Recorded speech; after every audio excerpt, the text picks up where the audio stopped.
Guys, welcome back to the channel and another episode on Raj's Garage. Now today we are going to be focusing on one car, and that is my Porsche 964 Turbo.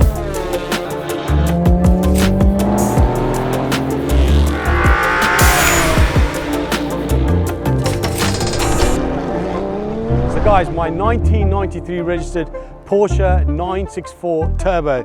Now, I've owned this car since January 2020 and I've done a lot to it in typical Raj's fashion.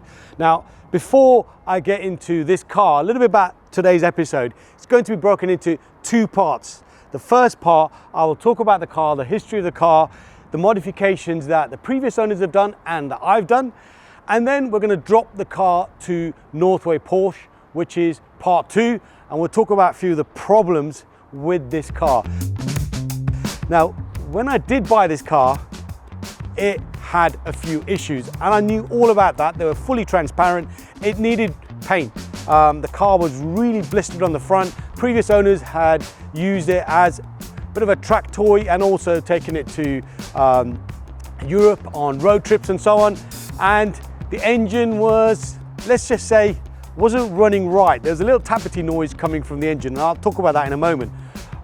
So first thing I did is just drive the car and get used to the car and work out, are there any other issues with it, which there weren't.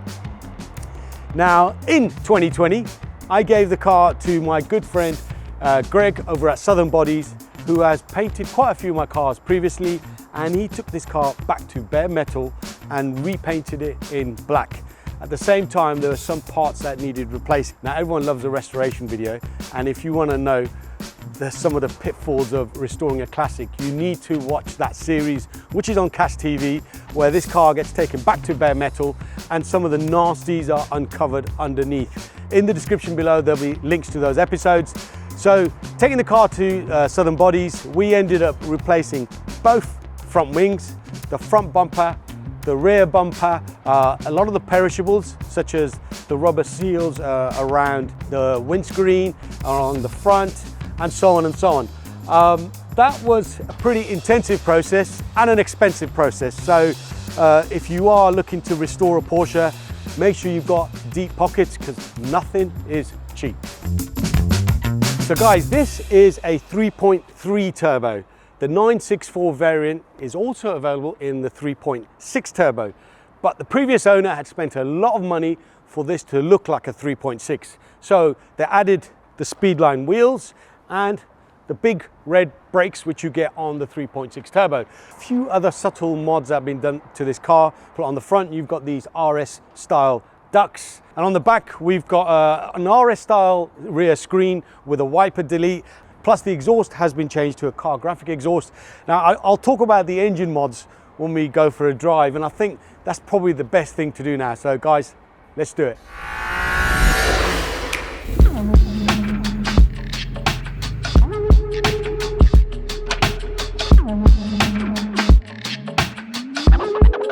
So the 3.3 964 Turbo was introduced by Porsche in 1991 and ran till 1993.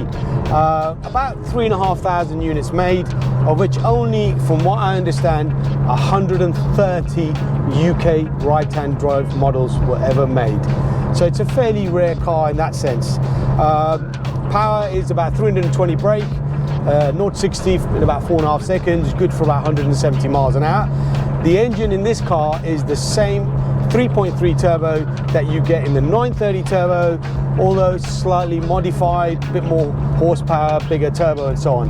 Now the 3.6 turbo, which came out later in 93, had an all-new 3.6 turbo engine, and power was increased to about 360 brake, and 0 to 60 obviously a little bit faster, probably around the 4-second mark.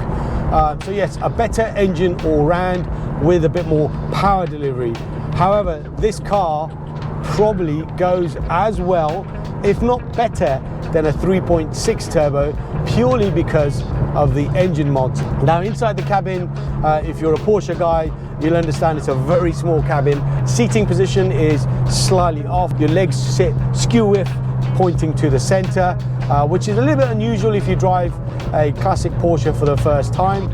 I have upgraded the audio, so I've got Rockford Fosgate 6.5-inch components in the front doors. There's a set of Kenwood components in the back rear quarters. I've got the Blaupin retro head unit, and I've also got a Rockford Fosgate active subwoofer in the passenger footwell. Now, in terms of performance, guys, check this out. Off boost, on boost. Oh my Lord. This thing just goes crazy. And that's what this car's about. It's that early 90s turbo lag that you'll experience only in certain cars. Off boost, it drives like a heavy 3.6 964. You know, this is heavier than a stock 964 because obviously you've got the bigger wheels and there's a bigger engine in the back. And then soon as that boost kicks in, it's a lot of theatre, a lot of drama, and that is so exciting. And that's probably the draw with these cars. Drop it down a gear, off boost, on boost, and wow, pushes you into the back of your seat. So this is a quick car, and it's not shy of a few miles neither. Now, only today, driving it into work, it touched over just 110,000 miles. So it's been driven, it's been used, but myself, I have restored it to a condition which is probably better than new externally and probably internally. Just some issues with the engine, which we'll talk about shortly. Now let's talk about those engine mods. So this car has a bigger turbo and a upgraded wastegate, and that's the reason why it rockets like that. 10,000 miles ago, there was a top-end engine rebuild that was done by the previous owner. It certainly puts a smile on my face. There's loads of pops and bangs coming from that car graphic exhaust. I would hazard a guess that the 0 to 60 on this car is somewhere nearer 4 seconds. Now, I also feel that the car makes you think you're going faster than you are, and that's because of all the drama, the noise, the turbo boost, the way it just haunches and shoots. It just feels a lot quicker than it is, but it is a quick car and it will scare a lot of people. And you might have noticed when we showed you some of the external pictures, the car sitting a little bit lower, and that's because it's got built-in PSS 10s, and the drive height is slightly lower, but the ride itself is fantastic. It doesn't crash about, doesn't bang about, there's no noises or creaking noises from the suspension, and it's not so low that I can't drive it, enjoy it, and push it hard as you have just seen me do. Now, as I mentioned to you earlier, there are a few issues with this car. So last year I noticed that when I start the car, it will throw out a puff of black smoke. Now, Northway Porsche feel that it's very difficult for them to try and diagnose the problem without taking the engine out. And I don't want to damage the car. As you've seen, I drive the car hard and it's got 110,000 miles, so it's been driven well.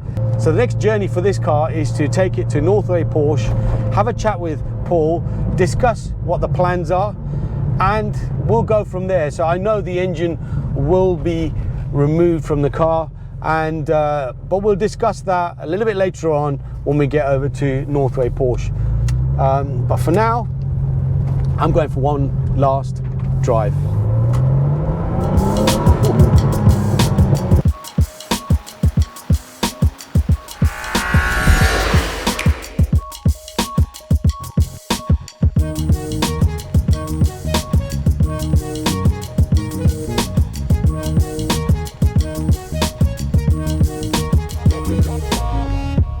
So if I've not driven the car for say 3-4 weeks, when I do start it up, it throws out a plume of smoke, and it is a fair amount.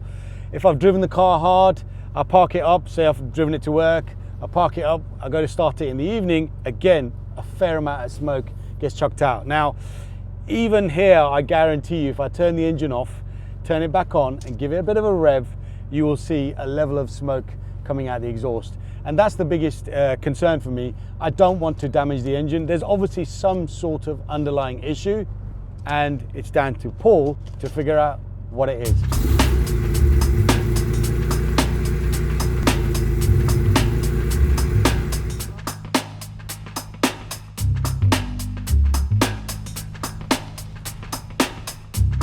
Right, so everyone knows Paul by now, don't they? Hello, Paul. Hope so. They do. Happy New Year. Yeah, and to you. I need to grab you to talk about the car before you start taking it apart. Yeah. Now, previously, I had issues with a cylinder head. Is that correct? Yeah, you did. You had a blow, an exhaust blow coming from one of the cylinder heads. So basically where the exhaust mounts up to the cylinder head, it had melted round the side of the actual cylinder head there. So the wall of the cylinder head had got so thin that there was nothing we could do with it. So we ended up replacing the cylinder head, just one. And that wasn't cheap. It wasn't cheap because obviously it's engine out, partial strip. So yeah, but it was only that one head that we'd done at the time. So since then, I've not had that sort of issue that I had previously, which is that tapping noise on startup when the engine was cold. Yeah. But now, gradually over the last year, the car's become a little bit smoky. Yeah. On start, when I'm giving it some beans, and I think I need to address that because it's quite embarrassing sometimes. I've taken it, for example, to a cars and coffee event. Yeah. There may be like 200 cars there. I start mine up and there's a plume of smoke everywhere. I don't know, what the hell is that? What do you think it could be? it could be a number of things.